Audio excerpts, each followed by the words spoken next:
la médiation scientifique en 2020, quel message, quel public, quelle pratique.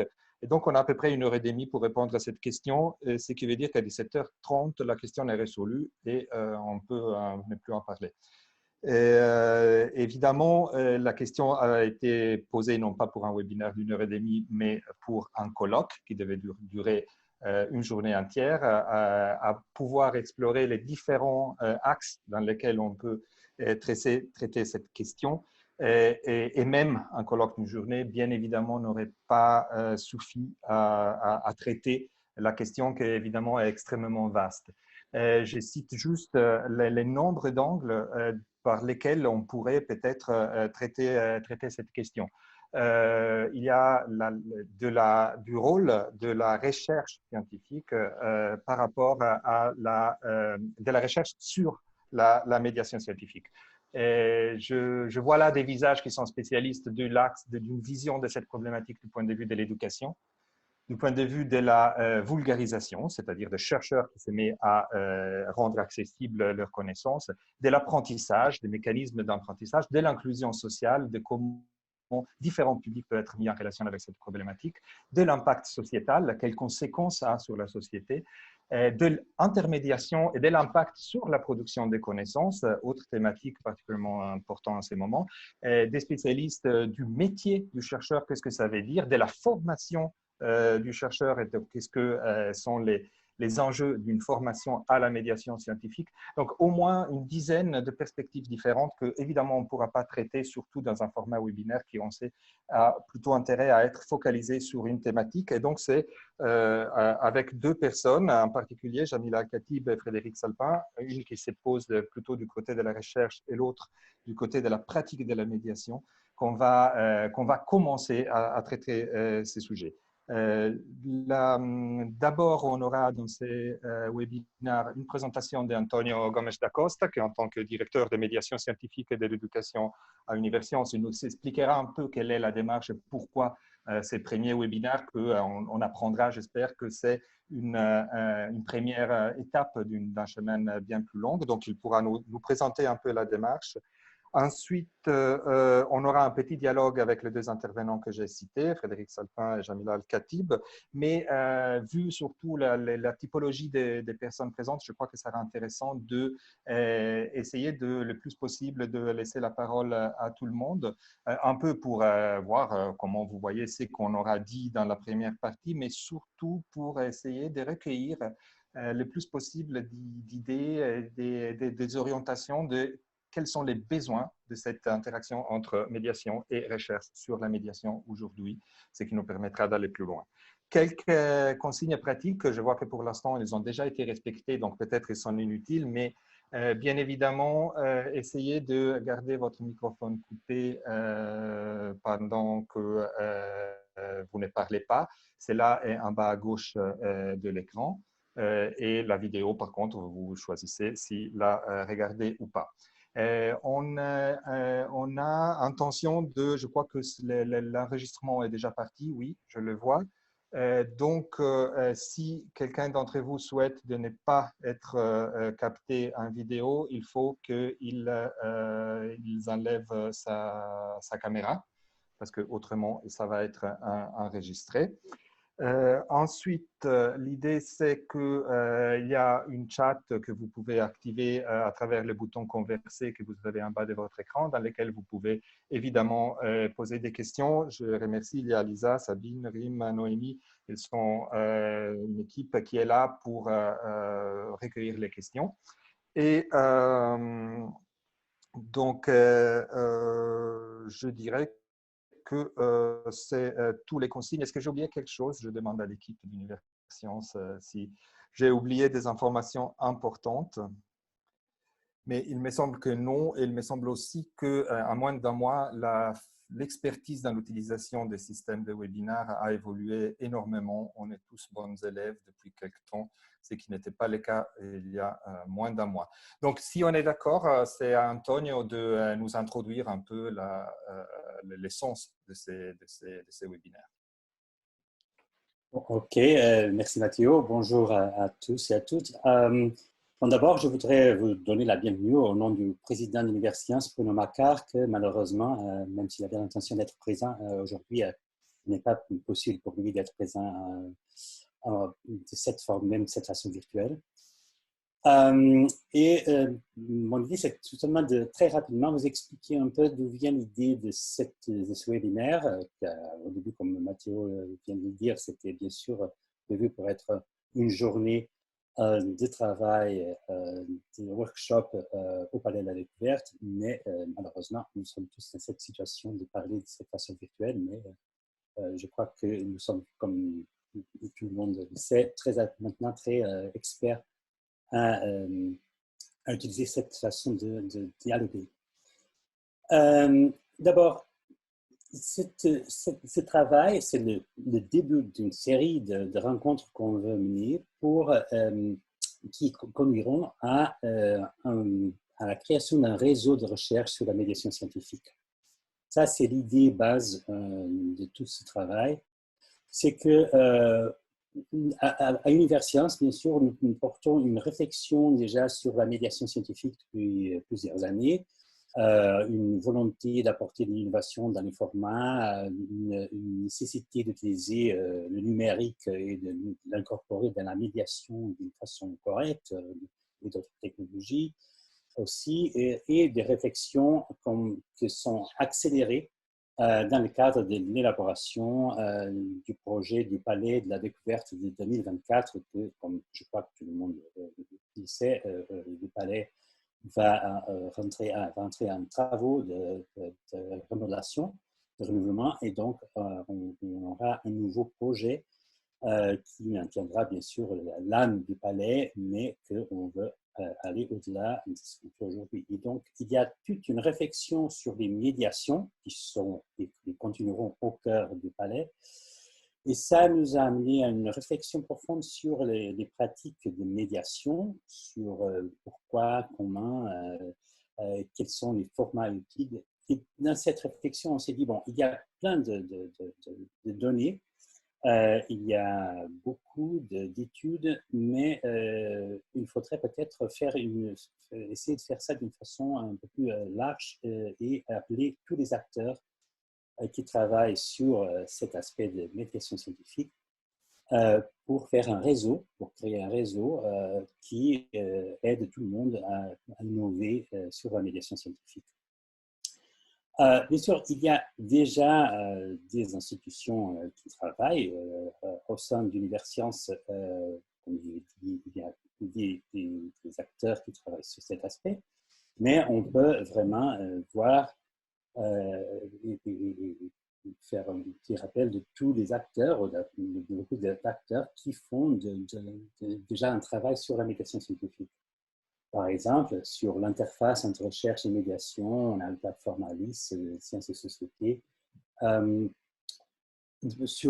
surtout avec une incidence sur la formation et la veille, sur la médiation, tout le travail qui est fait par l'OCIM, et aussi par l'école de la médiation, qui en effet regroupe plusieurs institutions, soit de communication scientifique, comme le groupe Montras, les Petits Débrouillards, le Planète Science et bien sûr Universcience, mais aussi des institutions de recherche et de communication scientifique comme le CNOM, et de l'académie comme des universités, de l'Université Versailles-Saint-Quentin et Paris-Diderot.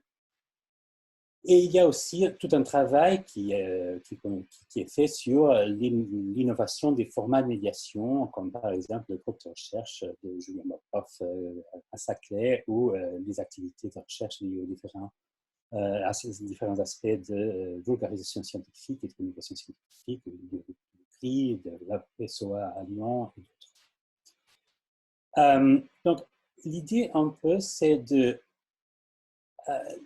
il y a beaucoup de travail sur l'éducation, sur la perception de la science par le public, sur l'éducation et l'apprentissage, sur la vulgarisation.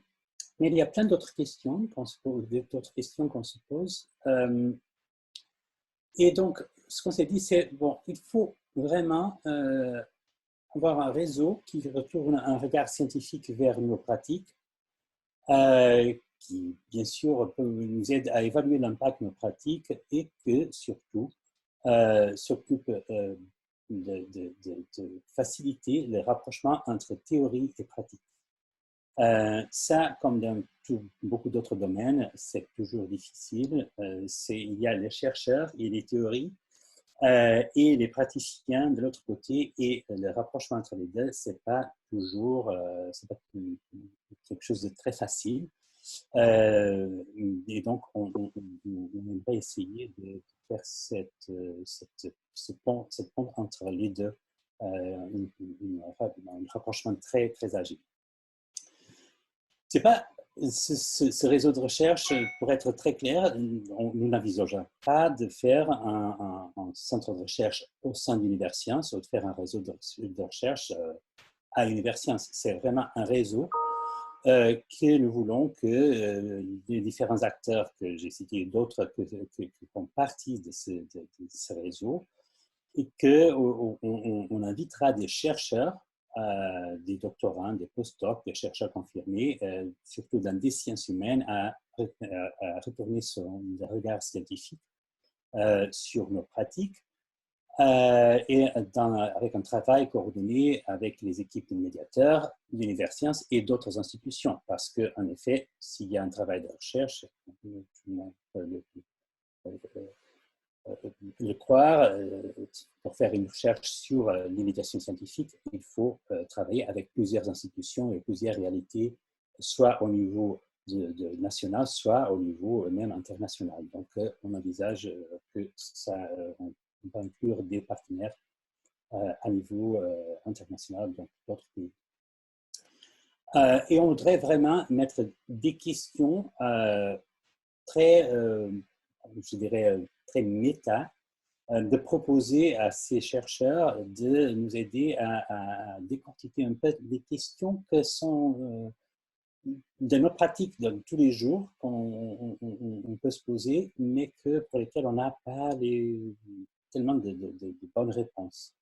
Pour donner seulement quelques exemples, quelles sont vraiment les demandes et les souhaits du côté public vis-à-vis de l'information scientifique et communication scientifique. On parle beaucoup d'engagement des publics, de participation dans le domaine d'innovation et de la recherche, mais quels sont vraiment les espoirs et les souhaits du public pour le faire? Qu'est-ce qu'on peut, et de l'autre côté, quels sont les souhaits et les espoirs et les attentes des chercheurs? On sait aussi que c'est un domaine qui, heureusement, évolue très rapidement. Et la réalité de la relation entre sciences et citoyens évolue dans le bon sens, je dirais, très rapidement. Et donc, il faut vraiment qu'on regarde comment et pourquoi ça évolue et quel est le rôle de la communication scientifique et de la médiation humaine dans ce domaine. Donc, il y a plein de questions, mais bien sûr, il faut maintenant, comme dans tout le travail de recherche, poser les questions de la bonne façon et poser les bonnes questions. Et c'est pour ça qu'on a on a décidé de faire cette série de rencontres pour nous aider exactement à explorer les questions qu'on aimerait poser à des chercheurs qui vont à constituer ce réseau de recherche. On le fait aussi maintenant, pas de la forme qu'on voulait. On commence ce travail, on a décidé, on a imaginé de reporter ce travail pour un moment où on pourrait nous rencontrer de vrai, mais on a décidé, non, on va le faire de toute façon, même si dans un petit temps et d'une façon virtuelle, parce que en effet, la crise sanitaire que nous sommes en train de vivre est un très beau exemple du besoin de faire de la communication scientifique et vulgarisation scientifique et de dire que notre travail de communication est essentiel. Donc, seulement pour vous rappeler, donc c'est un premier rendez-vous. Nous vous tiendrons informés. À la fin, il y aura des instructions comment vous pouvez faire pour vous tenir informés de tout le travail de ce réseau qui commence à être constitué. Pour des autres rendez-vous, je souligne d'ores et déjà qu'on organise un colloque international à l'Académie des sciences qui aura lieu le 30 septembre prochain. On espère être capable de le faire. Et ce colloque sera consacré à l'intervention des scientifiques dans les médiations des musées et centres de culture scientifique, donc directement pour le rôle des scientifiques dans ce domaine. Et je termine par remercier le CNAM et Sorbonne Université pour leur aide dans l'organisation de la séance d'aujourd'hui. Et je passe la parole à Mathéo, que je remercie d'avoir accepté ce challenge de faire ce dialogue et cette discussion avec Jamila Al-Khatib et Frédéric Salpin, que je remercie aussi de leur disponibilité pour cette rencontre. Mathéo. Oui, voilà. Donc, les questions pour Antonio et autour de ces projets pourront être aussi dans la deuxième partie. Donc, il y a Jean-Michel Courty qui nous demande comment on peut applaudir. Bon, il y a dans Réaction une petite machin qui s'appelle Applause, et ça, c'est la méthode numérique. Mais après, bien évidemment, c'est d'entre nous qui connaissent d'autres langues et ils connaissent aussi celle-là, qui est en langue des signes et qui permet de exprimer sans déranger, de dérouler notre appréciation. Donc, oui, il y a une applause qui est venue de quelque part. Par contre, comment on pose des questions ou on interrompt, ça, on peut le faire de deux façons. Soit c'est en levant la main. Donc, comment on lève la main? Il faut d'abord cliquer sur l'onglet participant et vous avez là la possibilité de lever la main. Et toutes les personnes qui sont là vont m'aider parce que ce n'est pas facile de voir tous ceux qui demandent la parole. Je trouve qu'on est assez… il n'y a pas un souci si vous voulez intervenir, vous libérez votre micro, vous vous faites entendre, j'essaierai d'en prendre compte. Et sinon, juste en mettant un petit message dans le chat qui montre l'effet que vous avez envie d'intervenir et de poser vos questions. Pour commencer, l'idée, c'est pour un peu préparer les terrains pour les échanges qu'on aura après, d'écouter un peu les points de vue de deux personnes qui représentent, dans cette grande complexité que j'essayais d'esquisser en 4 mots juste avant, qui représentent une façon de regarder la recherche sur la médiation et la pratique de la médiation, mais ça nous permet d'incarner un peu ces questions et de les discuter avant. Donc, c'est Jamila et Frédéric. Donc, je ne sais pas s'il n'y a pas un système pour que vous voyez que les intervenants, les trois ensemble, mais je crois qu'en continuant à afficher avec l'affichage intervenant, vous devrez être capable de pouvoir voir celui qui parle. Donc, moi, je commencerai, juste en 2 mots peut-être. Jamila, tu travailles où en ce moment? Parce que tu as eu pas mal de casquettes dans ta vie, donc c'est laquelle la plus récente et peut-être un cheminement à rebours d'où tu viens? Oui, merci Mathéo. Et encore, ma vie n'est pas finie, donc on ne sait jamais quelle autre casquette je peux encore endosser. Alors déjà, avant de parler de moi, je voulais déjà remercier les organisateurs de m'avoir invité pour ce premier échange. Voilà. Donc, effectivement, aujourd'hui, depuis le mois de juin 2019, je travaille dans un laboratoire de recherche du CNAM, donc qui s'appelle Formation et apprentissage professionnel, donc, qui est porté par 3 institutions, donc le CNAM, l'Insta Bretagne, l'AgroSup de Dijon. Et sans rentrer trop dans le détail dans ce qui se fait dans ce laboratoire, au vu de la thématique qu'on va développer cet après-midi, enfin cette fin d'après-midi, donc ce laboratoire s'intéresse aux questions des formations des adultes, mais sur leur lieu de travail. Donc, vous l'avez compris par vous-même, hein, donc c'est dans différents champs de métiers. Moi, ce qui m'intéresse davantage, c'est le métier, enfin le champ de la médiation culturelle au sens large, y compris la médiation scientifique et technique. Et l'autre côté, l'autre question qui intéresse le laboratoire, c'est plutôt axé sur l'identité professionnelle et sur la manière dont les acteurs, les praticiennes, les praticiens se reconnaissent experts dans leur domaine. Donc ça, c'est la dernière casquette que j'ai endossée.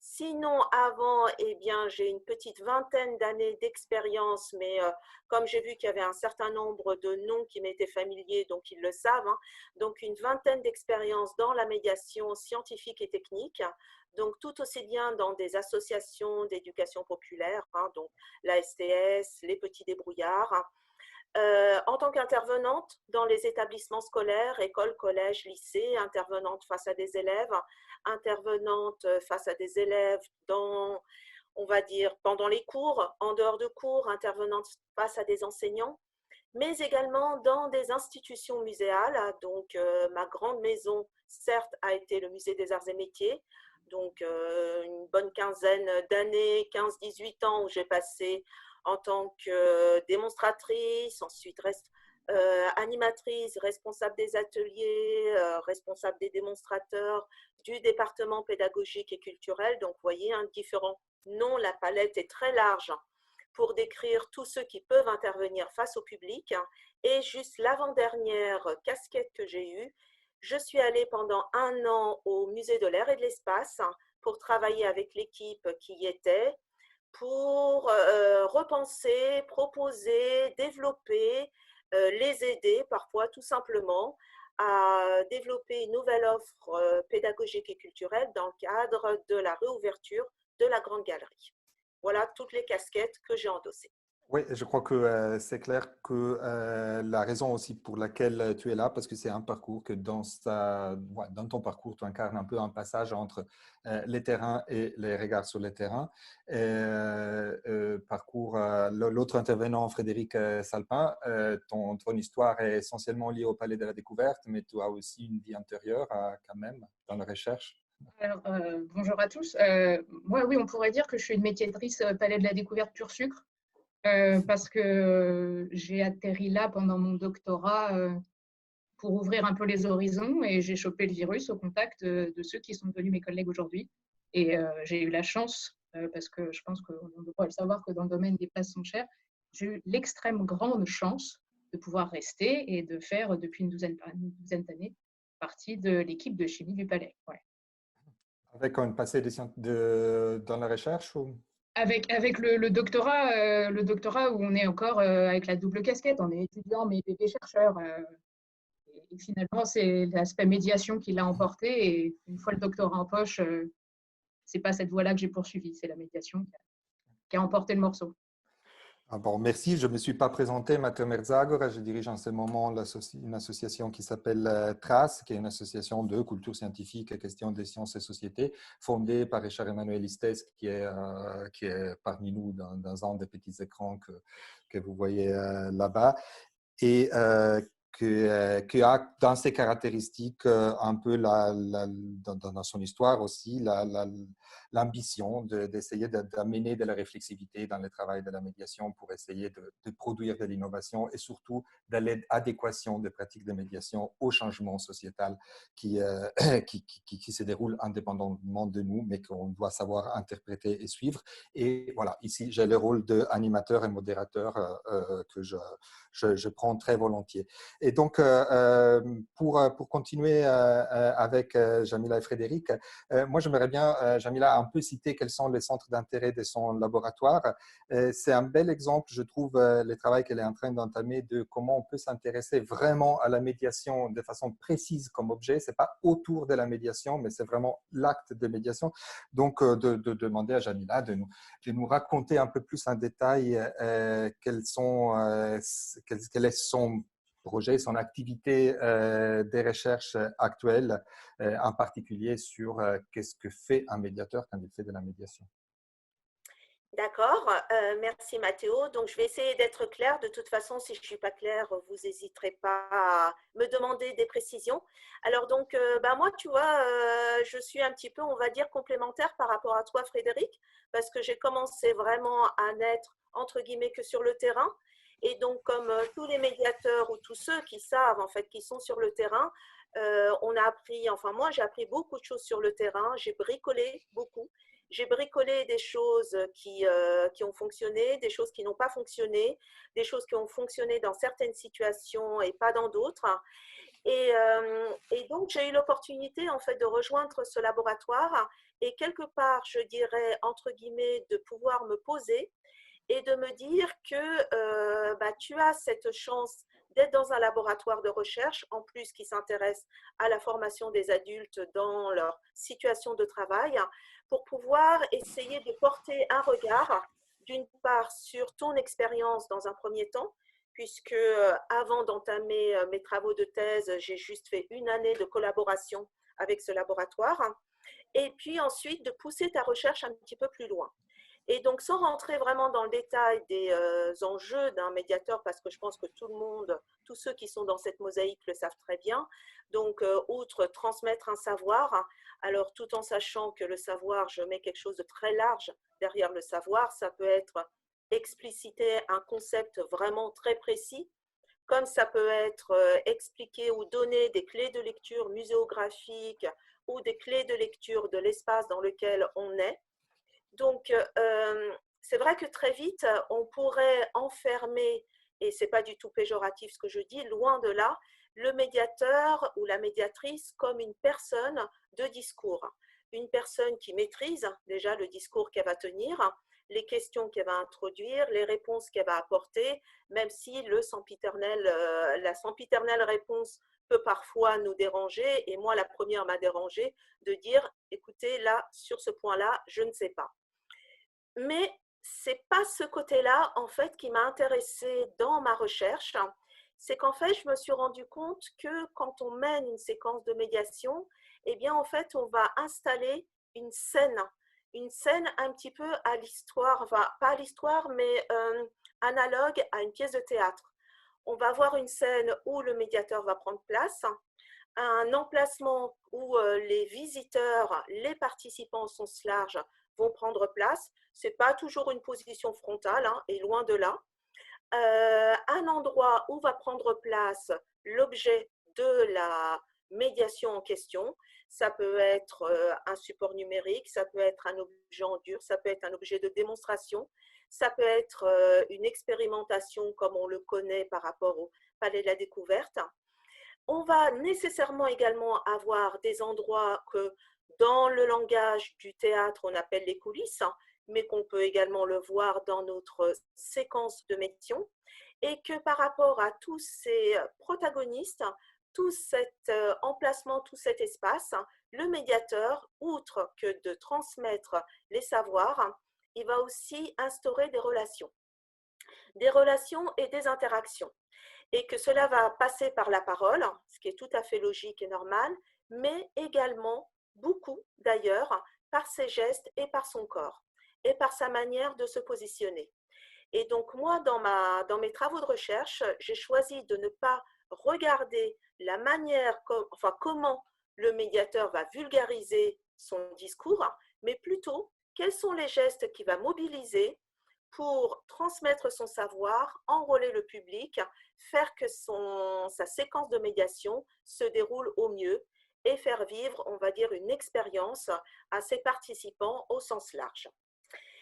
Alors, pour apporter des éléments de réponse, parce que j'ai émis comme hypothèse qu'on mobilisait des gestes qui étaient bien spécifiques, j'ai regardé un certain nombre de séquences de médiation qui peuvent paraître complètement disparates, mais qui sont tout à fait habituelles, traditionnelles et normales dans une carrière professionnelle d'un médiateur scientifique ou au sens large culturel. Donc, ça va être on va dire une séquence de visite guidée, j'ai un objet, j'ai un groupe en face de moi, je suis en position frontale, je vais transmettre des connaissances. J'ai aussi regardé une situation de co-animation. Je ne maîtrise pas tout à fait le contenu, mais je suis en co-animation avec un expert qui, lui, maîtrise le contenu. Et je vais regarder quels sont les gestes du médiateur. Une séquence en atelier, une séquence dans un musée d'art et également une séquence dans une institution de diffusion de culture scientifique et technique. Et donc, très rapidement, ce que j'ai pu observer de ces analyses, c'est que quelle que soit la séquence de médiation, quelle que soit l'intervention, Les gestes sont divers, ils sont précis. Ce sont essentiellement des gestes professionnels, même je dirais précis, que j'ai rassemblés en 3 familles. Alors, les noms ne sont peut-être pas encore complètement exacts, mais de façon globale, on va avoir des gestes de mise en scène de savoir, des gestes où on va construire, entretenir une relation avec ses visiteurs ou ses participants, et des gestes où on va structurer sa séquence de médiation. Dans la 3e famille, ça peut être tout aussi bien, je vais, on va dire, délimiter mon espace d'animation, comme je vais également me positionner en tant que professionnel. Et donc, ces 3 familles de gestes qu'on fait tous, hein, de toute façon, sans même se poser la question quand on va rentrer dans notre scène d'animation et se lancer dans l'animation avec son public, eh bien, en fait, les médiateurs n'en tenaient pas compte, n'en avaient pas conscience quand je leur ai posé la question en amont. Ensuite, une fois que la séquence était filmée et qu'on l'a regardée de nouveau avec ce médiateur, effectivement, il me disait « Ah mais oui, là je fais vraiment, je pointe du doigt la partie de l'objet que j'explique parce que je veux vraiment attirer l'attention sur cette partie-là. À un autre moment donné, je fais un autre geste précis. » Et en fait, au fur et à mesure, mon questionnement a un petit peu avancé et je me suis dit « D'accord, là tu as identifié 3 familles de gestes que les médiateurs ont reconnus. Maintenant, comment ça se passe lors de la formation? Est-ce qu'on va les apprendre sur le terrain? Est-ce qu'on les apprend au moment donné où je reviens de mon expérience de terrain et je vais échanger avec l'équipe? Est-ce que j'ai un tuteur qui va venir me suivre? Est-ce que très explicitement, on décrit les gestes à faire dans un cahier d'animateur, dans un cahier de formateur, enfin dans un document écrit quelconque? Et donc là, en fait, au fur et à mesure, j'ai fait un certain nombre d'entretiens avec des formateurs et je me suis rendu compte, des premiers résultats que j'en ai tirés de ces entretiens, c'est que lors de la formation, on va peut-être pas vraiment insister sur les gestes à tenir. Alors attention, j'ouvre juste une petite parenthèse. J'ai bien insisté lors de mes entretiens que je leur demandais de me parler, d'évoquer des formations pour le public général, pas pour un public qui a besoin, un public avec des attentes bien précises, pas un public en situation de handicap, par exemple. Donc voilà. Donc un public familial, le public le plus général possible. Voilà, et donc en fait, ces 19 formateurs m'ont dit, bah non, moi lors de la formation, je ne vais pas nécessairement insister sur les gestes, mais quand je vais aller suivre, pas la première, mais les premières animations auprès du médiateur que j'ai formé, là, c'est la première chose que je vais regarder, parce que le contenu, s'il se trompe, bien sûr, on va le lui dire, mais il pourra toujours se l'approprier, le comprendre par la suite. Par contre, les gestes, la manière dont il lie la relation avec les visiteurs, eh bien, il faut pointer ça dès le départ. Il y a déjà 2 questions, donc je me permets de te les poser avant de donner la parole aussi à Frédéric. Et je me permets de les mettre un peu ensemble, c'est-à-dire quand tu parles des gestes professionnels d'un médiateur scientifique, est-ce que tu fais référence à un cadre théorique plus général pour la définition de qu'est-ce que c'est un geste professionnel, ou tu adoptes quelque chose qui est spécifique au geste du médiateur scientifique? C'est qui est la deuxième question qui a été posée, c'est-à-dire est-ce qu'il y a des gestes qui sont spécifiques à ces métiers et qui n'appartiennent pas aux gestes plus général d'autres métiers? Alors moi, je m'appuie sur en fait la définition du geste professionnel qui a été défini par Joro, donc qui est un geste, on va dire, qui est fait avec un but bien précis, un geste qui est adressé à quelqu'un, à soi également, et un geste qui prend soin, donc là, en l'occurrence, de l'objet de la médiation et des visiteurs que l'on a. Ça, je dirais que c'est pour la définition la plus générale possible des gestes professionnels. Maintenant, par rapport à mes premiers travaux de recherche, je soutiens, oui, qu'il y a certains gestes qui sont spécifiques aux médiateurs. Et donc spécifique aussi à quelque chose qu'on peut appeler un geste professionnel par rapport à un geste voilà, de la vie courante. Alors là aussi, c'est relativement difficile pour moi de vous répondre. C'est parce que je n'ai pas du tout fait pour l'instant une étude quantitative.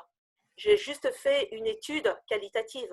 Jusqu'à présent, on se doutait bien qu'on avait des gestes qui étaient spécifiques à notre métier, mais personne ne les avait catégorisés, personne ne les avait identifiés. Donc moi, j'en suis juste à ce premier travail où je les ai identifiés. J'ai commencé une certaine catégorisation. Maintenant, pour pouvoir dire vraiment, non, ce geste-là, il est spécifique au médiateur culturel ou scientifique, il faudrait ouvrir à une étude un peu plus quantitative.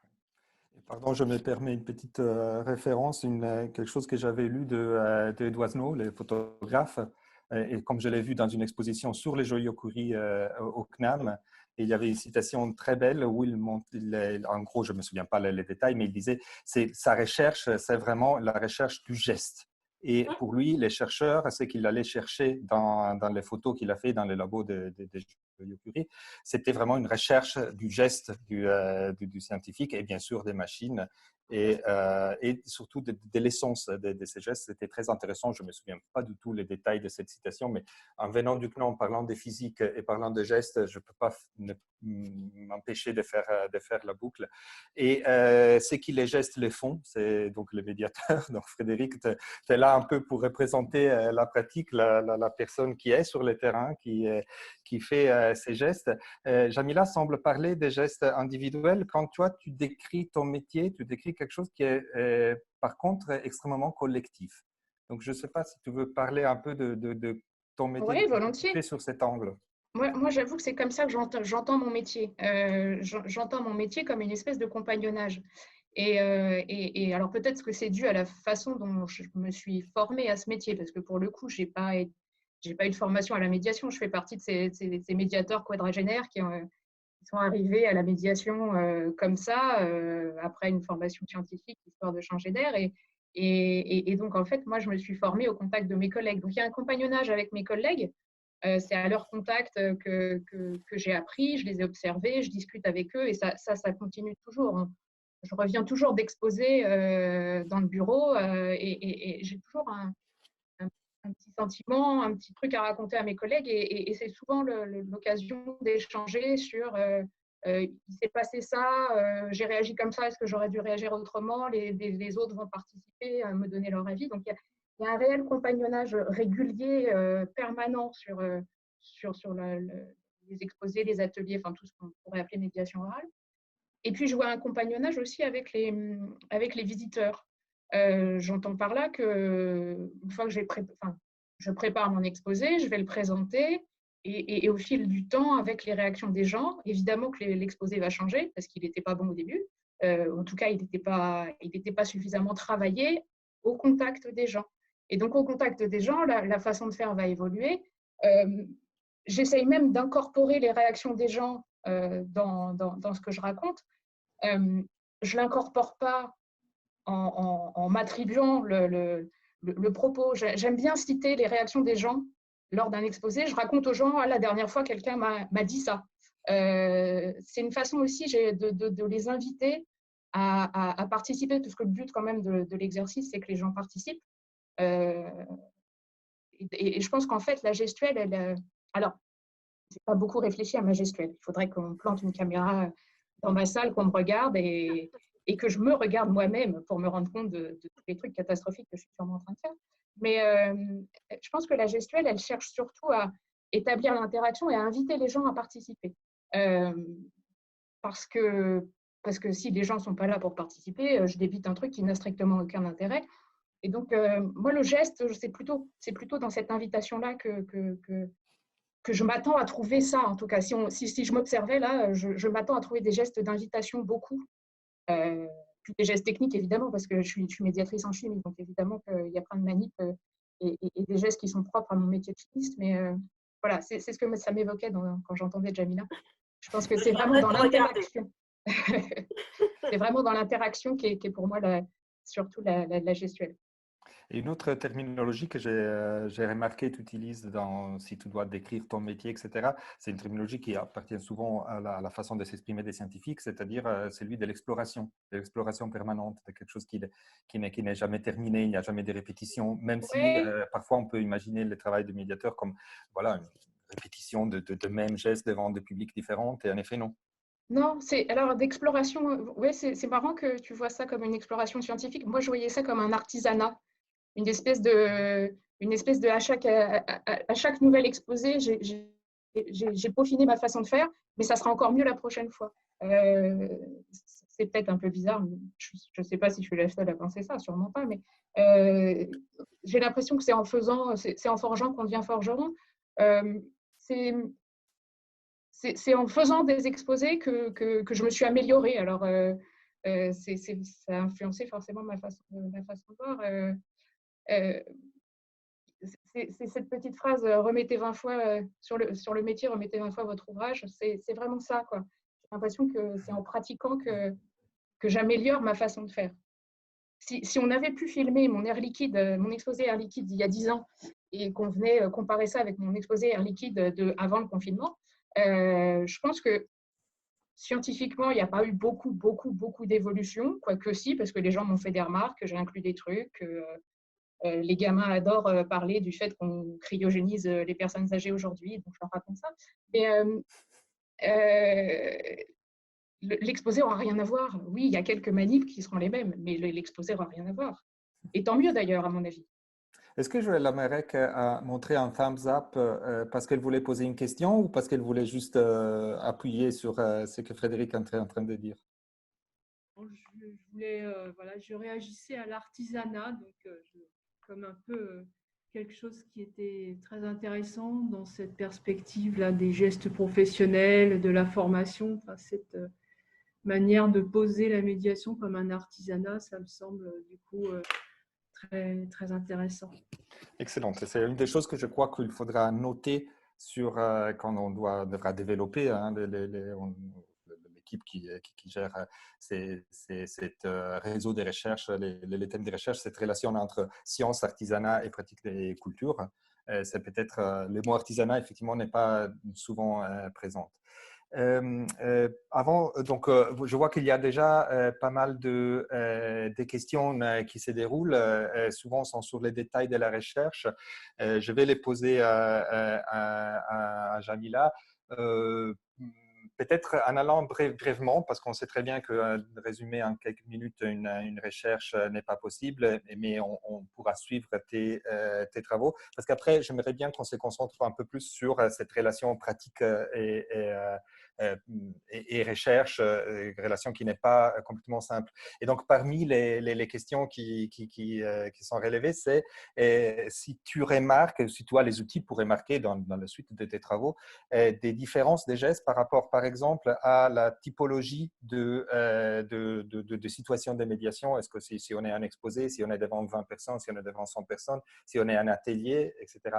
Et d'autre part, question aussi difficile, est-ce qu'il y a un genre dans les gestes? Est-ce que tu remarques ou tu pourras remarquer des différences entre les gestes d'un homme, d'une femme et devant des publics différents, des enfants, des adultes? Est-ce que ça fait partie de choses que tu vas analyser?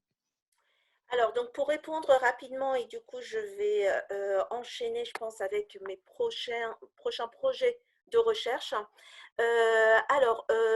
Effectivement, en fonction du fait qu'on soit en atelier face à des enfants ou des adultes par rapport aux 6 séquences que j'ai regardées, mais voyez par vous-même que ce n'est pas beaucoup de séquences d'animation et je n'avais pas du tout l'intention de me lancer dès à présent dans une étude quantitative. Moi, j'ai toujours remarqué la présence de ces 3 familles de gestes. La mise en scène du savoir, l'interaction avec le public et la structuration de son espace d'animation. Mais par contre, ce qui va changer énormément, ça va être la pondération. Et puis, quelque part, en fait, on a tous l'image d'un excellent médiateur qui maîtrise tout à fait son contenu et qui est capable de faire les meilleurs gestes de mise en scène de savoir.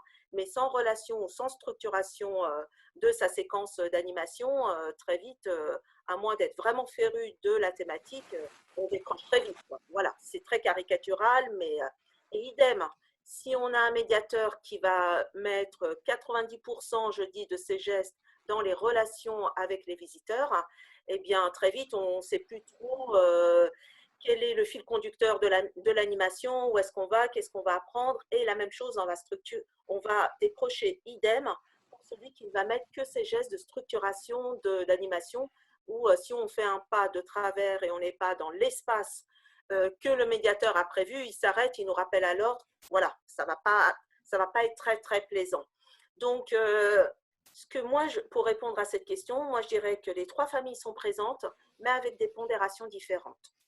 Homme ou femme, je n'ai pas assez d'éléments tout simplement pour répondre, parce qu'en fait, il n'a pas été simple pour moi de trouver des médiateurs qui acceptent d'être filmés et d'être regardés par la suite. En fait, quand j'ai commencé à aller en chercher certains, ils m'ont dit, mais non, en fait, la médiation, c'est comme une performance artistique. Je vais me donner à fond pour cette animation. Et une fois qu'elle est finie, bon, sauf si j'ai vraiment vécu un gros problème, mais si c'est passé, c'est passé. Je vais y repenser moi-même, mais je n'ai parfois pas le temps, ni même la volonté de le formaliser. Et donc ça, c'est quelque chose que moi, j'avais vécu également quand j'étais professionnelle. Et pour commencer à rejoindre un petit peu ta prochaine question, Mathéo, je me disais que ça, c'était vraiment une collaboration qui était très intéressante pour le chercheur, mais peut-être parce que j'ai une vingtaine d'années d'expérience sur le terrain, que de ne pas chercher, entre guillemets, en restant dans son laboratoire, en se déplaçant juste pour récupérer des données, parce que finalement, les médiateurs créent énormément de choses. Il y a beaucoup de savoir-faire, beaucoup de savoir-être qui est créé, qui est bricolé, alors de façon artisanale, comme tu l'as dit Frédéric, ou de façon pensée, mais pas nécessairement formalisée. Et ce n'est pas une critique qu'on fait. Tout simplement, quand on est sur le terrain, on n'a pas le temps. On se dit oui, oui, j'y penserai, et finalement, on ne le formalise pas. Et c'est là où l'apport du chercheur peut être intéressante, de travailler en binôme avec un certain nombre de praticiens. Il ne faut pas que ce soit non plus un grand groupe, mais un certain nombre pour formaliser au fur et à mesure ces savoir-faire, ces savoir-être qui fonctionnent ou qui ne fonctionnent pas, qui vont aider en fait à professionnaliser de mieux en mieux ce métier de médiateur. Et en effet, tu anticipes… J'allais répondre à ta troisième question. Ah ouais, donc vas-y, vas-y. Et c'est donc d'ailleurs pour cela qu'en fait, dans la suite de mes projets de recherche, je suis rentrée en contact avec le Palais des Beaux-Arts de Lille, où là, la question est de garder des médiateurs, mais de mettre des nouveaux corps de métier qui devraient faire de la médiation dans les salles. Sauf que, qu'est-ce qu'on forme? Qu'est-ce qu'on ne forme pas? Est-ce qu'on se contente de former sur le discours? Est-ce qu'on réfléchit sur une posture? Et donc, moi, ça m'a permis d'avancer en fait dans ma recherche actuelle à me dire, mais qu'est-ce qui est si important? Est-ce que c'est les gestes? Moi, j'en suis persuadée. Mais bon, est-ce que c'est les gestes? Est-ce que c'est les postures? Et idem, quand on va placer le médiateur, non pas dans un rôle de transmission de savoir, mais dans un rôle de facilitateur, ou plutôt, j'aime pas trop ce terme-là, collaborateur. Je pense notamment au Biolab, où on va mener une recherche, enfin un projet de recherche avec l'association Métis et l'école de la médiation, voir comment est-ce que, quand le médiateur n'est pas là pour transmettre du contenu, et ce n'est pas ce qu'on lui demande, comment est-ce qu'il va se re-questionner par rapport à ses objectifs, ses enjeux? Est-ce qu'il va juste se contenter dans cet espace particulier de changer sa posture, ou bien est-ce qu'il va se re-questionner de façon plus générale?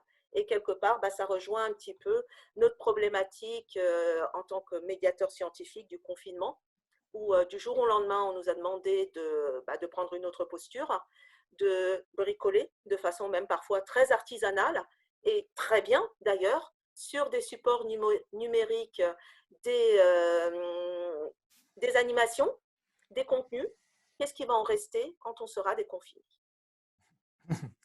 Voilà, une autre grande question que je crois, ça ne pourra pas, ne pourra pas avoir trop de négation. Il faudra que ça soit une des thèmes à traiter aussi sur cette relation entre le numérique et le présentiel. Tu as un peu anticipé là où je voulais amener la discussion qui commencer à s'ouvrir aussi aux autres intervenants, c'est-à-dire vraiment sur la relation entre les chercheurs qui regardent la médiation et les médiateurs qui l'a fait. C'est-à-dire que je sais qu'on est aujourd'hui dans une époque de recherche participative où l'idée de dire qu'il n'y a que certaines personnes qui sont productrices du savoir et d'autres qui ne le sont pas n'a plus de sens. Personne ne peut être là. Et on est aussi dans une époque où je crois que l'expression française pour nothing for us without us, c'est rien sur nous sans nous. Ça n'aurait aucun sens de penser qu'on peut faire de la recherche sur la médiation sans être avec les médiateurs. Tu l'as très bien dit. Mais ce qui pose un peu de problème, quelle est la spécificité, ou des questions, pas des problèmes, sur quelle est la spécificité du chercheur qui s'occupe de la médiation. Et donc, c'est peut-être un peu sur cet axe que je me réponds. Tu as déjà en partie répondu. Peut-être tu veux rebondir, Jamila. J'aimerais aussi avoir un peu les opinions des autres, comment on peut faire en sorte que les médiateurs ne soient pas que cobayes, c'est-à-dire observables selon les disciplines, mais qu'ils soient aussi producteurs, non seulement d'actes de médiation et de vulgarisation, communication ou médiation. On pourra traiter la question, quelle est la différence, mais peut-être ce n'est pas le sujet. Et quand il peut être, par contre, vraiment producteur aussi de meilleure compréhension de quelles sont les conséquences du fait d'engager des moments de partage de savoir avec le public. Je ne sais pas si Frédéric, quand tu entends parler Jamila, tu te sens un peu cobaye ou quelque chose de plus? Je me sens cobaye volontaire. Je signe pour me faire filmer. Oui, je me sens un peu cobaye, mais cobaye dans le sens où c'est un vocabulaire que je ne maîtrise pas. Et donc, du coup, un cobaye curieux. Je sens bien qu'il se passe des choses, je sens bien que ça me concerne, je sens bien que j'aurais tout intérêt à faire des progrès dans le sujet pour m'améliorer moi-même. Donc, voilà, je vois l'intérêt des médiateurs à entrer dans cette posture. Juste pour faire un petit parallèle dans ce que tu viens de dire, je serais assez curieuse de voir comment les chercheurs arrivent à faire participer les médiateurs sur leurs recherches quand, de notre côté, on se pose la question de savoir comment faire participer les visiteurs à nos médiations. On parle de recherche participative, on parle aussi de médiation participative, de cette visiteur qui va faire la médiation, qui va venir avec sa question, et on sera là pour l'accompagner. Je me dis que si on n'est pas capable de nous accepter d'être les cobayes des chercheurs, on n'arrivera pas à faire participer les visiteurs avec un rôle important dans la création de nos médiations. Enfin, j'ai l'impression que ce sont les deux pendants de l'affaire et que nous, on se retrouve au milieu. On est les cobayes des chercheurs et on est des accompagnateurs des visiteurs. Voilà, c'est ce que ça m'évoque, cette chose. Et donc, moi, j'aimerais bien voir si sur cette question ou autour de cette question, il y a aussi d'autres interventions. On a pas mal de provocations, d'idées, de questions qui circulent sur les chats, mais on peut le faire aussi oralement, soit en levant la main et en demandant d'intervenir, ou bien juste ouvrant votre microphone et en disant d'abord qui vous êtes et ensuite faisant l'intervention. Donc, on en a déjà un que je vois. Je me permets de l'apprendre. Je parle à Lisa, Rim, etc. Peut-être qu'il y en a d'autres que je n'ai pas vus, mais Jean-Michel Courty m'est apparu en haut de mon écran. Donc, là, je ne le vois plus dans la vidéo. Mais est-ce que Jean-Michel, tu veux intervenir? Voilà. Bonjour. Bonjour. Oui, moi, de mon côté… de ton côté, c'est un chercheur en physique qui fait de la médiation. Non, là, j'ai la casquette. Okay. Bon, je suis, donc, juste pour présenter, pour ceux qui ne me connaissent pas, je suis chercheur au laboratoire Casper-Bossel, professeur à Sorbonne Université. J'ai une casquette médiation où je fais des articles dans la revue Pour la Science tous les mois depuis 20 ans et des conférences de médiation, de vulgarisation de la physique. Et donc là, je suis en tant que praticien voilà, médiation, enfin bon, pas comment dire. Et puis, j'ai aussi une casquette comme chargé de mission pour la communication scientifique à l'Institut de physique, hein, où là, en fait, je suis l'intermédiaire entre les chercheurs et les services de communication. Et où là, je suis là pour accompagner les chercheurs, donc c'est pas moi qui communique. Donc, en fait, j'ai à la fois la casquette de faire action et la casquette aussi de comment je vais pouvoir motiver les chercheurs, les emmener, les accompagner. Et dans ces deux points-là, en fait, moi, j'aimerais bien être cobaye. Parce que, en fait, l'une des difficultés que j'ai, donc là, c'est avec ma casquette Institut de physique, c'est j'aimerais bien pouvoir comprendre pour pouvoir motiver les chercheurs, comprendre qu'est-ce qui les anime ou qu'est-ce qui les bloque par rapport à la médiation. Et ensuite, de voir que pour certains chercheurs, il y en a certains qui vont communiquer avec un certain esprit d'ouverture. Enfin, je veux dire, comme beaucoup, on est là pour faire partager. Et puis, on s'aperçoit qu'on en a une partie qui sont là pour faire de la pub, pour vendre leur camelote, quoi. Et donc, tout ce qui se joue là, je l'observe, mais j'ai vraiment du mal à le comprendre. Et j'ai pas les outils intellectuels pour le faire. J'ai pas les outils théoriques. Je suis pas un chercheur en sciences humaines, etc. Et donc là, moi, j'aimerais bien juste être cobaye. Et dans ce cas-là, c'est peut-être contribuer à aider aux questions que je pose, mais je ne me vois pas en position d'analyser ou quoi que ce soit, parce que je suis en train de le vivre, je suis en plein dedans et je n'ai pas la distanciation suffisante. Merci. Donc, il y en a d'autres qui veulent être cobayes pour d'autres raisons, mais ça se comprend très bien, ces besoins aussi d'être étudié et ça rejoint un peu ce que disait Jamila. Il me semble que effectivement les besoins qu'on a de la part des chercheurs, à part le fait d'apporter un cadre théorique que souvent peut être important et utile pour organiser l'information, mais c'est aussi cet côté un peu d'organiser de regard extérieur qui peut être utile. Antonio veut rebondir ou ajouter une autre question. Vas-y. Oui, ça m'a rebondir un tout petit peu et il y a une question. C'est pas seulement une question bien sûr d'être cobaye, parce que c'est très rare, je crois, qu'un chercheur, une chercheuse a son objet de recherche capable de réagir et de proposer de nouveaux chemins de recherche. Donc, parce que tu penses qu'aux sciences physiques, mais les sciences humaines, ils l'ont bien, l'anthropologie nous l'a appris. Et ça, c'est parce que je le dis parce que, bien sûr, cette idée, il y a d'autres expériences de faire ces réseaux de recherche et cette interaction entre chercheurs et médiateurs. Je l'ai fait au Portugal il y a quelques années avec un groupe de sciences sociales. Et en effet, le projet a évolué énormément après la première interaction avec les médiateurs. Et on est même arrivé à faire des articles de publication scientifique avec le nom des médiateurs qui ont participé dans l'étude, en tant que, pas seulement cobaye qui signe l'article, mais comme chercheur.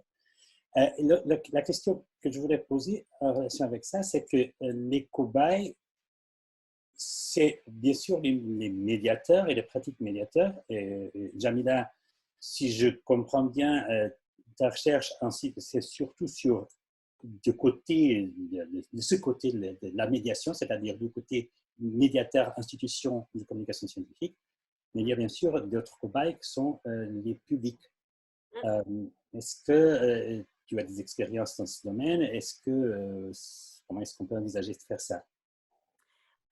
Alors, pour te répondre, Antonio, les travaux que j'ai commencé à mener, hein, ça fait quand même que 3 ans que je les mène dans le cadre d'une thèse. Et c'est vrai que dès le départ, j'ai choisi de me positionner à la place du visiteur. Et donc, quand je filme le médiateur en train de faire son animation, et quand moi je l'analyse, j'ai envie de dire, entre de gros guillemets, à travers les yeux du visiteur. Ce qui fait qu'au contraire, quand on va regarder la vidéo ensemble, lui va pouvoir me dire « Ah ben moi, je voulais faire passer ce message-là ». Et moi, je vais lui dire « Mais écoute, moi en tant que visiteur, et en plus je me mêle vraiment au milieu du groupe des visiteurs, moi je n'ai pas vu ou je n'ai pas compris ce message-là ». Et ce qui fait que quelque part, moi aussi, je suis un petit peu le cobaye de ce que lui a voulu faire passer et ainsi de suite. Mais effectivement, dans un second temps, ce serait aussi intéressant de regarder, on va dire, les deux côtés parce qu'il y a, mais ça c'est Frédéric qui saurait le dire beaucoup mieux que moi, il y a ce que le médiateur, la médiatrice veut faire passer, il y a ce que le public veut bien regarder et réceptionner, il y a également ce que le médiateur regarde le public et les feedbacks qu'il interprète, qui parfois sont très bonnes et parfois sont à côté de la plaque. Enfin, voilà quoi. Donc, je pense que c'est aussi l'autre côté qui est intéressant à regarder. Tu as raison, Anthony. Mais moi, je n'ai pas regardé.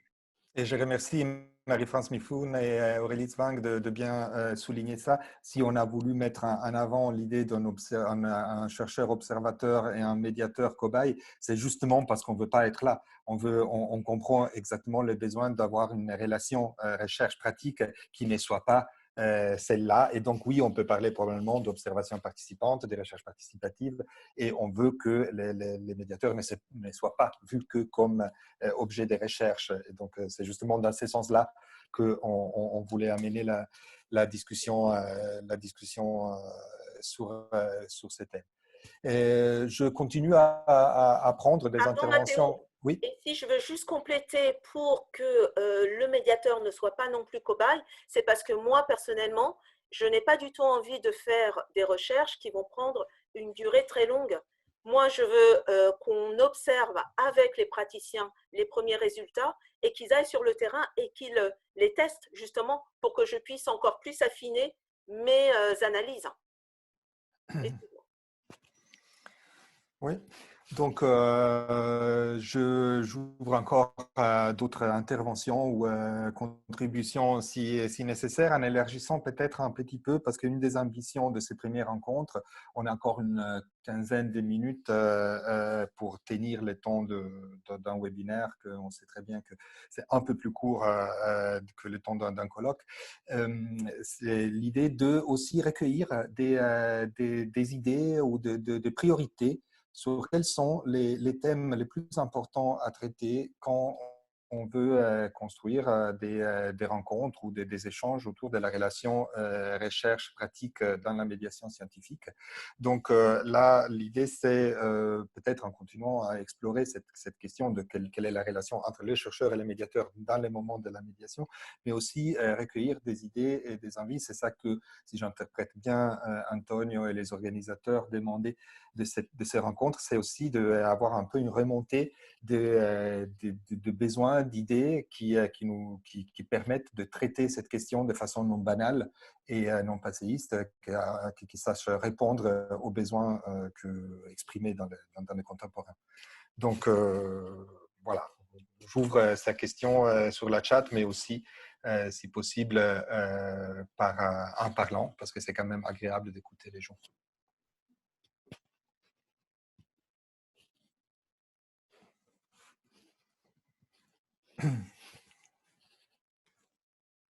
Oui, je vois une main levée, mais c'est une main physique en 2D, mais voilà, quelque chose entre les virtuels et c'est celle de Joël Lemarec qui doit allumer son micro s'il veut parler. Ça y est. Oui. Non, alors voilà, c'est pour, comme il y a cette invitation à la discussion et sur disons, les enjeux aussi d'une collaboration entre les médiateurs et les chercheurs, il me semble qu'il y a un cadre aussi qui est quand même une préoccupation générale qu'on a tous actuellement, avec une tension, je pense, entre une vision de la médiation qui ne serait pas très politisée, qui serait modeste, qui serait, je dirais, qui se ferait la plus modeste possible. Il y a une éthique de la médiation qui est aussi une éthique de la modestie. Actuellement, je pense vraiment une réflexion qu'on doit avoir absolument tous sur quel type de société on veut, quel type d'avenir on a. Et de ce point de vue-là, faire redescendre le politique partout, partout, partout. Et il me semble qu'il y a une piste pour les recherches, les collaborations recherche-médiation, qui sont tout le monde de l'enquête, enquêter sur un peu ce qui nous arrive, multiplier les savoirs qui peuvent remonter depuis les situations. Et dans ce contexte, il me semble que pour les chercheurs et pour les médiateurs, enfin, en équipe, hein, qui peuvent être pas forcément justement d'enquêter sur l'optimisation du geste de la médiation, mais enquêter ensemble aussi sur comment on est public de ce qui arrive ou comment on est acteur de ce qui nous arrive, enfin, et comment du coup les sciences, que ce soit l'université ou Universcience ou justement les associations de médiation scientifique peuvent constituer un milieu enquêteur.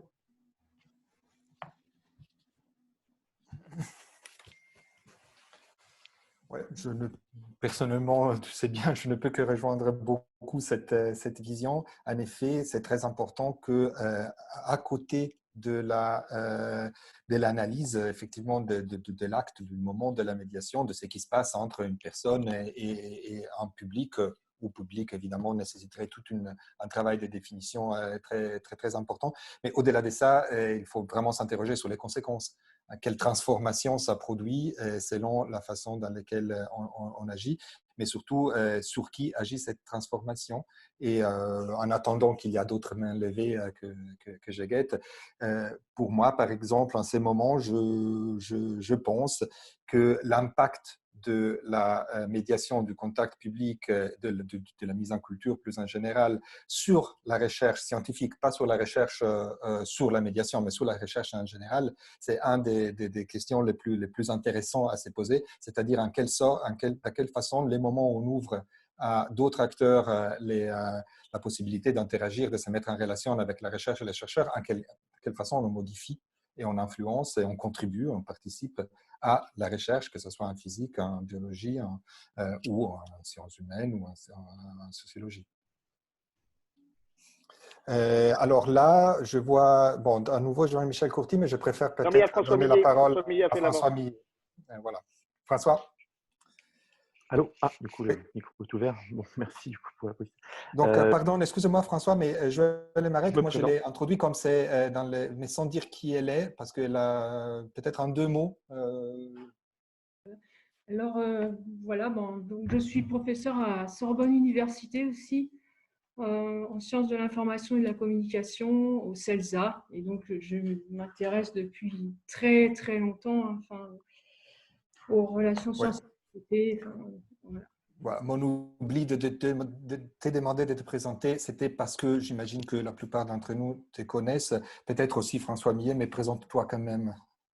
Donc, oui, François Millet, je suis un des cofondateurs du Dôme à Caen, qui est un centre de sciences, mais qui est pensé comme un tiers-lieu de culture scientifique. On amène la population à participer à des programmes de recherche et d'innovation. Et c'est au travers de ces démarches participatives que nous, on réinterroge la médiation. Ça soulève énormément de questions. Est-ce que participer à une recherche nécessite de la médiation en plus, ou est-ce que la médiation en plus? Voilà.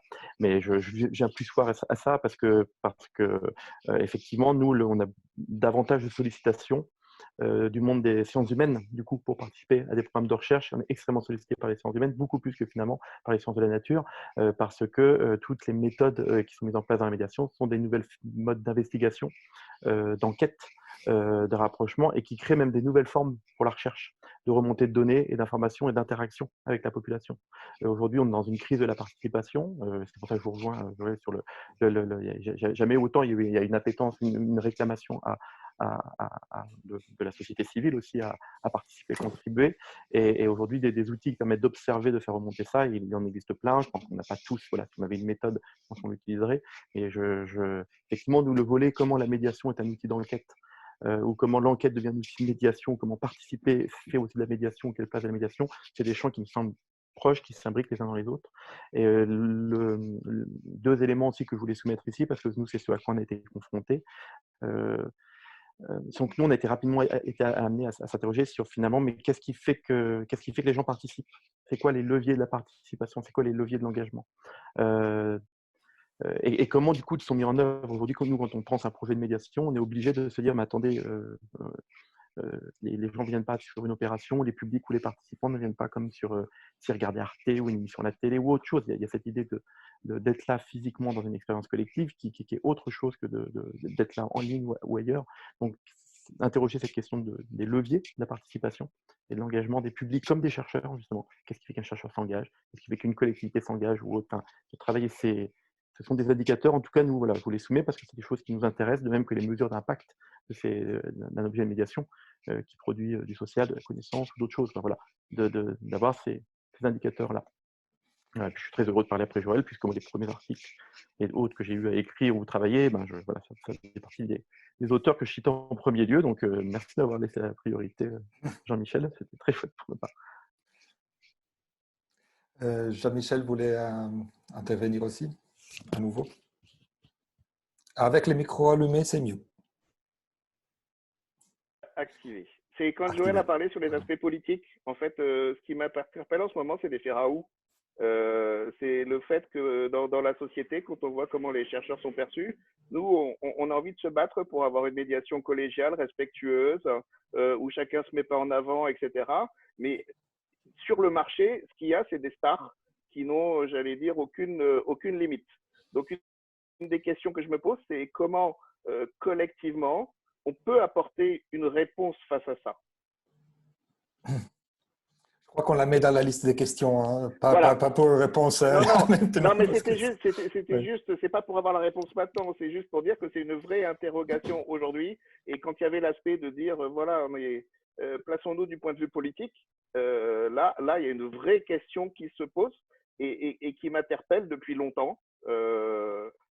Parce qu'en physique, on a eu les Bogdanov, on a eu les machins. Donc, c'est comment on fait pour faire son boulot quand en face de soi, il y a des battleurs. Voilà. Et ça a réactivé cette question avec l'actualité. Et avec le problème aussi de la définition de c'est où la ligne de démarcation, où on la met, parce qu'il y en a beaucoup que je crois que si on faisait un sondage autour de la table, lesquels sont des scientifiques crédibles, lesquels ne sont pas, on n'est pas tous d'accord, même à l'intérieur du même groupe. Donc, l'effet de la starification, c'est un effet qui a des frontières très compliquées à définir. Ce n'est pas... Bon, il y en a qui sont, bon, tu cites Bogdanov et Roald, donc c'est un peu, même physiquement, sont reconnaissables, mais il y en a d'autres qui sont moins reconnaissables. Mais donc, c'est un autre débat que ça pourrait être intéressant à prendre, ainsi que c'est lui. Et de la légitimité. Ouais. Et de la légitimité. Qui est légitime pour parler de la science? Oui, et ça, on sait très bien que cette question de légitimité, dans un moment où on a une tendance claire vers la participation et une volonté d'écoute, et qu'on estime être fondamentale, ça amène aussi tous les risques. À chaque fois qu'on ouvre la porte, il y a de tout qui rentre. Et donc, comment on redéfinit la façon de poser la légitimité, parce que ça ne peut pas être selon les titres d'études ou les cadres. Et donc, il faut arriver à trouver autre chose. Et je remercie François. Je n'en profite pour citer que tu as intervenu dans un des débats sur ce type de thèmes qu'on a menés dans le cadre de l'école de la médiation, justement en nous mettant en garde sur ce que ça veut dire construire la participation. Parce que si on n'est pas attentif au type de dispositif qui permet et qui prépare la participation, on risque de ne rien comprendre à pourquoi les publics décident de s'intéresser ou s'éloigner d'un particulier sujet. Et c'est des choses qui se construisent dans le temps et c'est quelque chose pour lesquelles on projette beaucoup de nos propres préjugés sur le public en lui attribuant des envies de participer ou pas participer qui sont complètement à côté de la plaque par rapport à la réalité. Et je crois que le travail que vous avez fait, vous, beaucoup d'institutions, sur bien comprendre qu'est-ce que ça veut dire participer dans différents contextes et comment on peut les favoriser, c'est particulièrement important. Antonio Gomes da Costa, oui. Je ne vais pas trop parler, mais c'est deux choses. D'abord, pour cette question de participation, ça veut dire que, par exemple, ça serait très bien, ça serait très bien d'avoir des données et des regards qui nous aident à mieux définir les différents formats et possibilités de participation. J'avoue que dans toute l'expérience, par exemple, de construction du projet pour le palais de la découverte 2024, c'est quelque chose qui est regardé avec enthousiasme par quelques-uns, avec crainte par la part d'autres personnes. Donc, avec chaque acteur, il y a un regard, qu'est-ce que ça veut dire participation du public, dans les sciences d'une façon générique qui est très, très, très variable. Et donc, ce serait pas mal d'avoir une meilleure définition, soit sur la forme de question, quelle est vraiment la question sur la participation du public ou les questions, et après apporter peut-être des réponses. Je voulais aussi seulement dire qu'il y avait une question à un certain moment qui est passée dans le chat. Peut-être que ça serait pas mal d'avoir un retour de Frédéric et Jamila. Comment est-ce qu'elle regarde la différence entre médiation et communication scientifique? Est-ce qu'il y a une différence? Parce qu'on parle de médiation. Mais... J'avais espéré d'éviter la question, mais allez. Je vais la mettre en face pour moi et pour tout le travail quand même. C'est vraiment intéressant et essentiel. Je sais que c'est une question très large, mais de toute façon. Merci, chef, pour cette question. Très honnêtement, tu m'as déjà posé la question de vulgarisation, médiation, quelle différence je faisais. Moi, je dis que je suis médiatrice parce que c'est ce qui est écrit sur ma fiche de poste, donc je ne pose pas des questions existentielles sur le sujet. Instinctivement, je dirais que la communication, elle vend quelque chose et que la médiation, elle transmet quelque chose. Mais je n'ai pas réfléchi longtemps sur le sujet et je suis peut-être en train de dire une connerie plus grosse que moi, mais tant pis. Non, pas du tout, mais peut-être, bon, sans vouloir traiter une question que ça fait partie de la partie introductive de tous les cours qu'on fait en communication des sciences, donc c'est un peu large, mais peut-être je peux juste renvoyer, c'est pas pour citer un ami et compagnon de route, mais Richard Emmanuel Estes a posté récemment, peut-être tu peux nous dire où, pour rappeler, un petit vidéo qui explique quelle est la différence entre les termes médiation, communication, vulgarisation, etc. et que je trouvais plutôt rapide et bien ficelé. Donc, on le trouve où, Richard Emmanuel, ces vidéos qui traitent la question? Merci Mathéo pour cette référence. Je vais me permettre de mettre le lien dans le chat si ça intéresse quelqu'un. Et alors, je serais surtout très intéressé par vos retours sur cette vision de cette différence entre vulgarisation et médiation, bien sûr. Et donc, il y a d'autres ici, Annelise l'enseigne dans ses formations. Et donc, il y a plusieurs personnes ici qui travaillent autour de cette question que mérite soit d'être, je pense, d'être traitée vraiment en profondeur, soit, bon, c'est un peu difficile de le faire en quelques minutes, je pense. Médiation, c'est lui qui la reçoit, la communication, c'est elle qui l'a fait. C'est une bonne définition de François Millet. Après, il y a les questions de la mise en relation entre savoir ou transmission des savoirs, c'est-à-dire de l'effet si les contextes, la contextualisation du savoir a une importance fondamentale, ce qui devrait être le cas de la médiation par rapport où ce n'est pas nécessairement fort dans le cadre d'autres formes comme ce qu'on appelle vulgarisation, communication, tout en sachant que selon les domaines dans lesquels on travaille, ces termes, et surtout et selon les traductions qu'on en donne quand on va dans d'autres pays, ces termes se mélangent complètement. Donc, on perd complètement toute référence. Donc, c'est un peu dangereux aussi de s'attaquer à une terminologie qui n'est pas formalisée. Donc, soit on aura une formalisation, mais on ne peut pas, parce que quand on parle de communication des sciences en France ou en Angleterre, on a un ton complètement autre chose. Donc c'est une question. Je crois qu'on a encore 5 ou 6 minutes. Si vous êtes d'accord, les questions prochaines, je vais bien donner la parole à Amsti. C'est qui, Benjamin?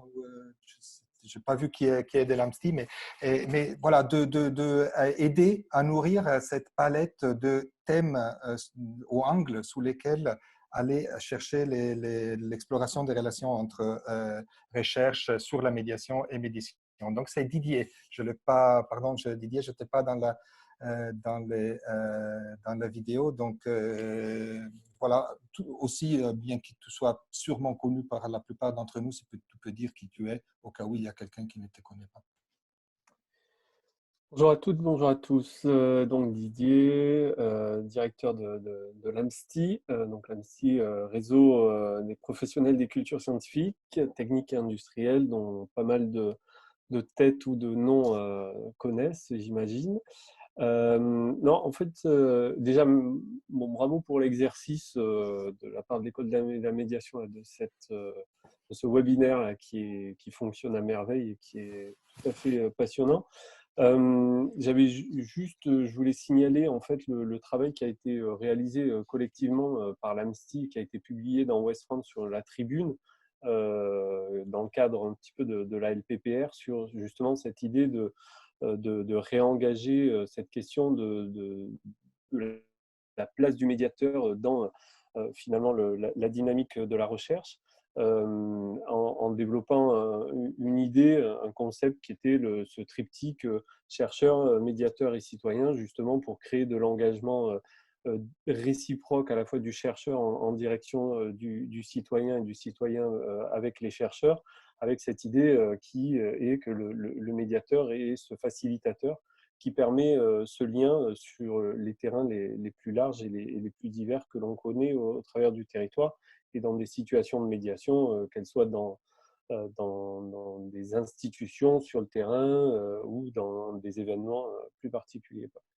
Et un autre élément, plutôt sur le côté de ce qu'évoquait Djamila, sur le côté aussi de la posture, de la place du médiateur, ça faisait partie d'un des éléments du MOOC qui avait été porté à l'époque qui existe toujours, hein, le MOOC il est en stand-by, mais qui est dans l'atelier médiation et critique, qui était sur la gestion de la médiation culturelle apaisée. Ça faisait partie d'un des modules de ces techniques en fait, qui sont à disposition des médiatrices et des médiateurs pour gérer une situation de groupe. Alors là, nous, on était plutôt dans une situation de groupe potentiellement conflictuelle ou délicate, mais au même titre qu'il y avait tout un travail, et je vous invite à regarder les travaux voilà, son nom m'échappe, je vais le retrouver, zut, son nom m'échappe, mais du coup de chercheurs en sociolinguistique, et qui, au même titre que le geste, présente aussi la parole et les mots utilisés comme tout aussi importants que la posture que l'on occupe au regard de notre groupe de médiation, quoi. Donc ça, c'était un petit peu des éléments qui peuvent permettre aussi peut-être de nourrir la réflexion collective et qui, à mon sens, avaient beaucoup d'intérêt. Merci Didier. Je pense qu'à suite à ces rencontres aussi, pas mal des liens et de prise de conscience de l'existence de travaux que chacun d'entre nous n'en connaît qu'une petite partie. Ça va être une des conséquences utiles de ces réseaux, ainsi que comment on regarde l'objet médiation, parce qu'on reste sur cette distinction médiation, vulgarisation, qui quand même reste des termes qui met une définition des acteurs en jeu très, très claire, très dans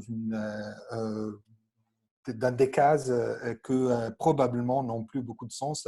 Et là, je fais référence surtout aux travaux qu'à ce moment est en train de mener l'Alliance Sciences et Sociétés, l'ALIS, sur le tiers secteur de la recherche et l'intermédiation. Donc, c'est ces termes de l'intermédiation qui ajoutent une complexité parce que ça élimine cette idée qu'il y a une définition claire du producteur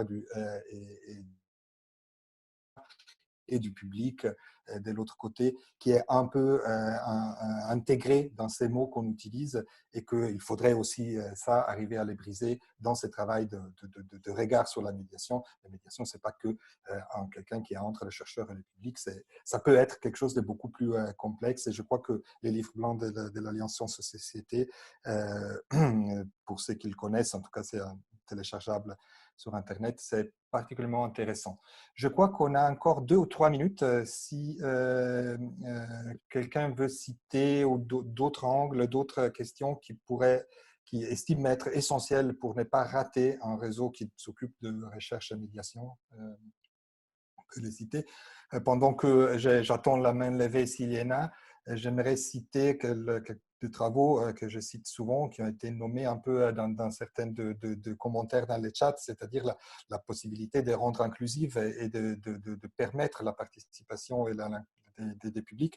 Et c'est les travaux d'Emily Dawson, qui a beaucoup travaillé en Angleterre au King's College sur à quel point on introduit dans toutes nos actions, que ce soit une expo, un article, une médiation en face publique, tout un tas d'éléments qui sélectionnent et notre public qui est là et qui n'est pas là, et pourquoi notre public est là ou pas là, et les conséquences qui va être produite sur notre public, c'est qu'on fait, et en regardant le fait qu'en effet, ce n'est pas du tout démocratique ce type d'influence. L'impact sur les différents publics peut être vraiment différent. Les travaux d'Emily Dawson sont plutôt accessibles, pas ces travaux de recherche, parce que là, on ne comprend rien si on n'est pas du domaine. Moi, je comprends rien. Mais les travaux vulgarisés sont très intéressants. Je crois qu'on a encore 2 minutes. Juste une dernière intervention s'il y en a. Sinon, j'ai les 2 messages à donner pour terminer les webinaires. Antonio? Je crois que Gaëlle Denoroy voulait intervenir. Oui, Mathéo, merci. C'est juste que moi, je m'interroge. Pardon, bonjour à tous. Je suis chargée de mission au Conseil régional d'Île-de-France en charge du soutien et de l'animation de la culture scientifique. Et je m'interrogeais sur le contexte actuel et la spécificité éventuelle de la médiation en ligne. Est-ce que ça, c'est un axe aussi qui pourrait être intéressant à explorer? Je ne sais pas forcément comment le formuler au mieux, mais je pense que ça pourrait être quelque chose d'intéressant à voir. Ou est-ce que vous entendez par médiation uniquement la présence physique? J'imagine que non, mais voilà, qu'est-ce qu'on peut peut-être interroger autour de ça? Ça peut être effectivement sûrement un thème très intéressant. Juste pour information, pardon pour l'autopromotion, Métras va animer les mardis prochains les rendez-vous hebdomadaires du réseau européen des centres des sciences, donc l'AMSTI européenne qui s'appelle Excite. Et les thèmes de mardi prochain qu'on va animer, c'est justement qu'est-ce que ça veut dire être interactif quand on est en virtuel. Et disons un contact non direct avec le public. Donc, c'est effectivement un thème absolument à creuser. J'espère que pendant ces webinaires, qui sera mardi prochain à 15h, là, normalement, il y a une quarantaine de centres de sciences qui vont chacun dire un peu qu'est-ce qu'ils ont conçu, qu'est-ce qu'ils ont pensé pour continuer ces contacts avec le public. Donc, on aura un peu des matières que j'espère on pourra réinjecter dans ce type de discussion en changeant de langue, évidemment. Parce que là, ça va être en anglais.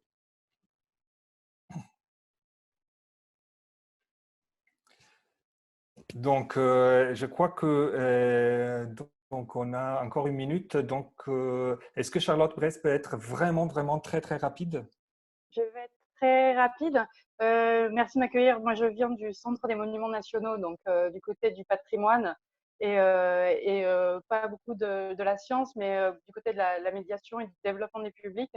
Et effectivement, dans nos axes de travail concrets aujourd'hui, se pose la question à la fois de la mutation de nos gestes dans le cadre de cette médiation à distance, de la confusion possible avec la communication, mais aussi de quel retour à la normale, quelles nouvelles normes, quels nouveaux gestes, quelle nouvelle posture, quelle nouvelle temporalité, au-delà de la question des espaces qui nous occupe beaucoup en ce moment. On essaie de pousser les murs, mais ça c'est une habitude dans les monuments.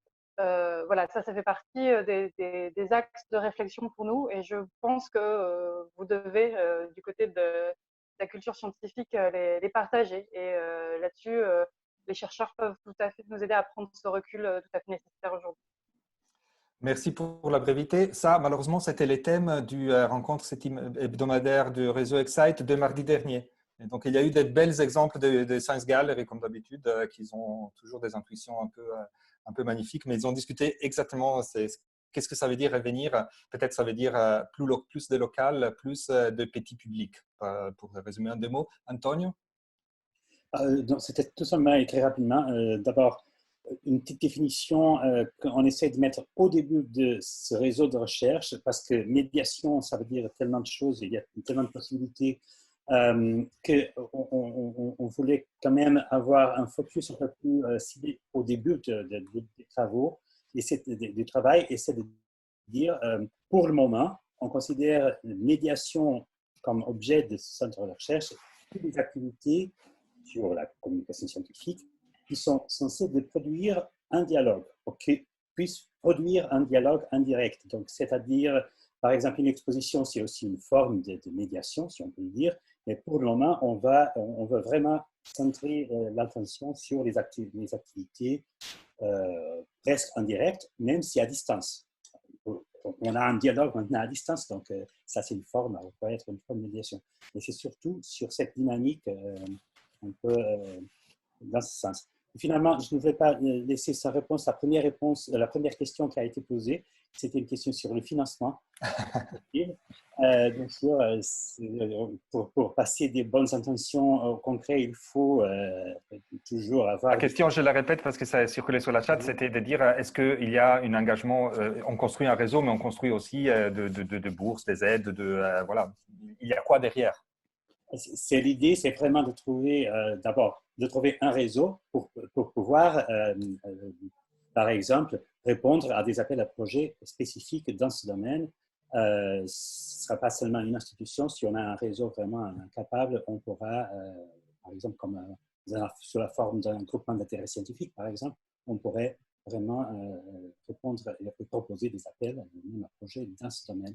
Donc, on cherche la façon de financement en parallèle avec ce travail de trouver les bonnes questions et de définir un état de questions.